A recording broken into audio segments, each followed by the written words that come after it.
yule waliokataa. Nafikiri nataka kupatia credit washauri wa Trump wa kisiasa. Walisoma weakness za President Biden, wakaona mahali hakufaulu katika zile ahadi alipatia wa Amerika, vitu zile atakavyofanya. So walitumia hizo loopholes na wakaweza kupunch holes katika presidency yake, na imefanya Trump ameweza kurudi. Na hivyo pia inaonyesha kuna vitu ambavyo alikuwa ametoa ahadi wakati alikuwa president mwanzo, na wakaona yeye alikuwa mtu alitimiza vitu vingi zile alisema. So nafikiri hiyo inaweza kuwa imefanya Trump amerudi. Yeah. Na kwa kweli kabisa, manake ni mengi tu ambayo watu wamekuwa wakisema, na mtazamaji, kama tunavyoona pale kwenye runinga ni kwamba rais mteule wa Marekani Donald Trump amewasili pale na kakaribishwa naye rais anayeondoka ambaye ni Joe Biden, na bila shaka tu pia tunamuona naibu wake ambaye ni JD Vance, ambao watakuwa wanaapishwa pamoja katika hafla ambayo itakuwa inaongozwa naye Jaji John Roberts. Na basi mtazamaji, tutakuwa tutakupeleka pale moja kwa moja, manake hafla yenyewe itakuwa inang'oa nanga wakati wowote. Donald Trump alikuwa rais wa 45 wa Marekani, sasa anarejea kama rais wa 47 kule Marekani. Basi tu anapigiwa yale makofi ya kupongezwa, na pia manake atakapoondoka pale ataondoka akiwa rais wa 47 wa Marekani. Tunafahamu kwamba alimshinda Kamala Harris ambaye kwa sasa ndiye naibu wa rais anayeondoka wa Marekani. Trump alipata kura tu za umaarufu, na vilevile katika yale majimbo ambayo almaarufu yanafahamika kama college, na basi wengi wanasema kwamba amerejea katika kipindi ambacho alikuwa anakumbwa na mengi. Kunazo kesi ambazo zilikuwa zinamwandama. Pia tulikuwa tunafahamu kwamba alikuwa tu amesema leo hii atakapokuwa anaapishwa atakuwa anatia sahihi uamuzi mbalimbali, takriban maamuzi 200 ambayo atakuwa ni ya muhimu wakati ambapo atakuwa anaanza uongozi wake. Kampeni yake tu imekuwa ikishikilia ile kauli mbiu kwamba kwa Kiingereza Make America Great Again, na basi anasema yale makosa ambayo anahisi alikuwa amefanywa awali ni makosa ambayo atakuwa anayarekebisha. Nikikuhusisha Hudson tu kwa kifupi, tunapotarajia ama tunaposubiri hafla hiyo kuanza, mtazamaji, sasa hebu tuelekee pale kidogo tusikize kile ambacho kinaendelea. Presidential inauguration. Today, President-elect Trump and Vice President-elect Vance will take their oaths of office, and we will witness the peaceful transfer of power at the heart of our democracy.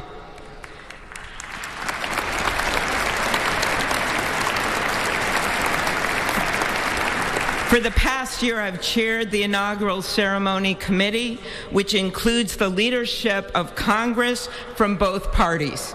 We thank the committee and Capitol staff and law enforcement who worked so hard over the last year, and especially the last 3 days.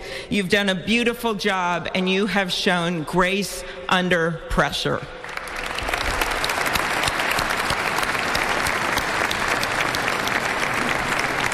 Our theme this year is our enduring democracy. The presence of so many presidents and vice presidents here today is truly a testament to that endurance. We welcome President Biden and Dr. Biden. We welcome Vice President Harris and Doug Emhoff, President Obama, President Clinton and Secretary Clinton, President Bush and Laura Bush, Vice President Pence, Vice President Quayle and Marilyn Quayle. The justices of the United States Supreme Court are with us, all 9 of them I counted, and of course the Trump and Vance families. This ceremony marks what will soon be 250 years of our democracy. It is the moment when leaders elevated by the will of the people promise to be faithful to our Constitution, to cherish and defend it. It is the moment when they become, as we all should be, the guardians of our country. Through war and peace, through adversity and prosperity, we hold this inauguration every 4 years. And today it falls on Martin Luther King Day. a further reminder that we must strive to uphold the values enshrined in our Constitution, the freedoms, the liberties, and, as is inscribed on the entrance of the United States Supreme Court, equal justice under law.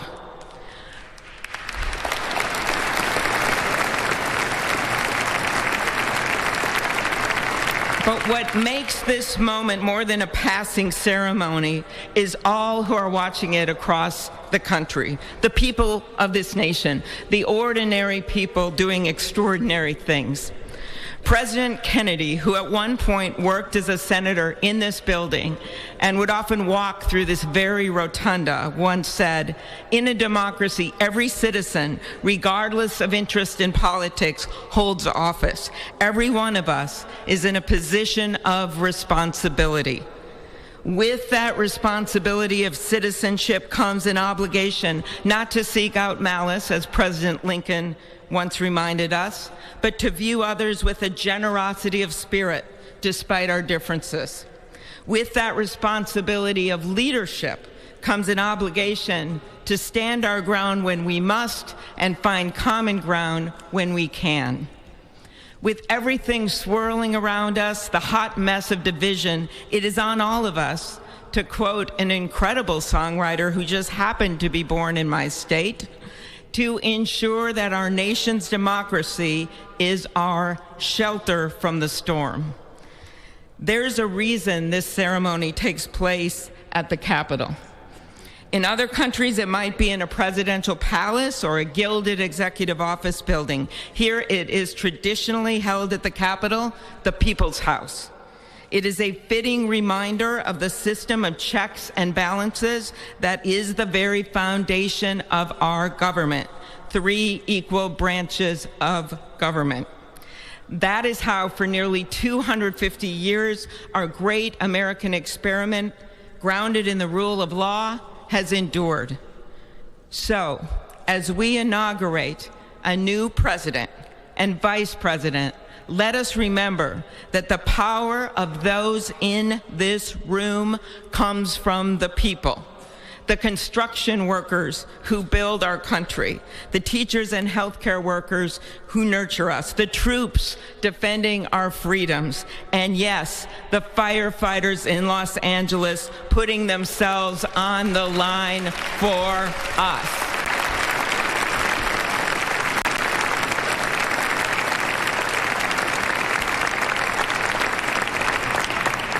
Our democracy's strength and grit must match theirs. May God bless our nation. Thank you.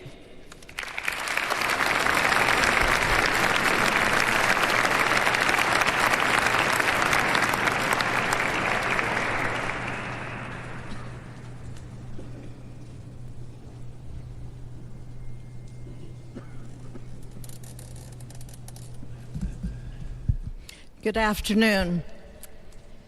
Endurance through the years is the ultimate test. To persevere through time is the truest measure of an idea, an institution, and a nation.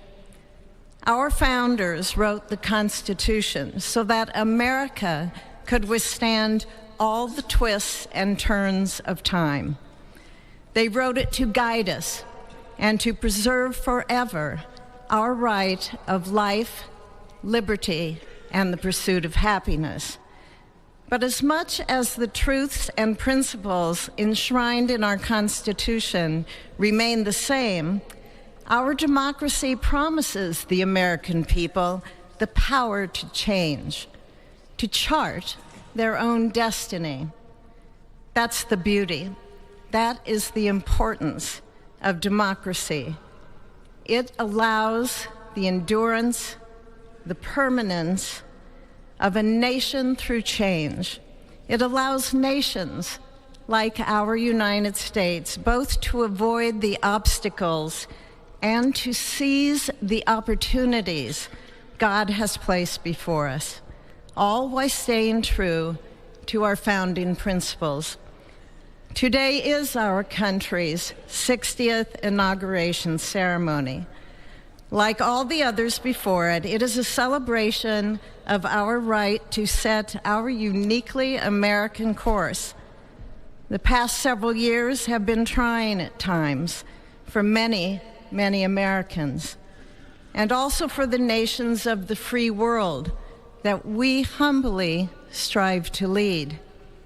In November, Americans chose again to steer this nation towards greatness, the secure, safe, and prosperous future that our founders envisioned for all of us.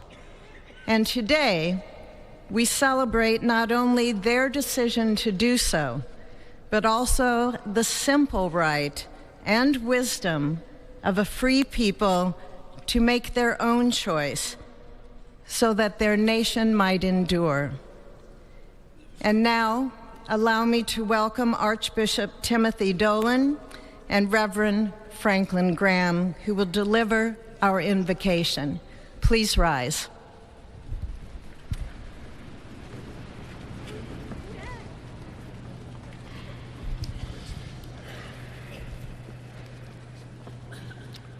Be still and know that I am God, supreme among the nations, supreme on the earth. Let us pray. Remembering General George Washington on his knees at Valley Forge, recalling Abraham Lincoln at his second inaugural, with malice toward none, with charity for all, with firmness in the right as God gives us to see the right. Remembering General George Patton's instructions to his soldiers as they began the Battle of the Bulge 8 decades ago. Pray. Pray when fighting. Pray alone. Pray with others. Pray by night. Pray by day. Observing the birthday of the Reverend Martin Luther King, who warned, without God, our efforts turn to ashes.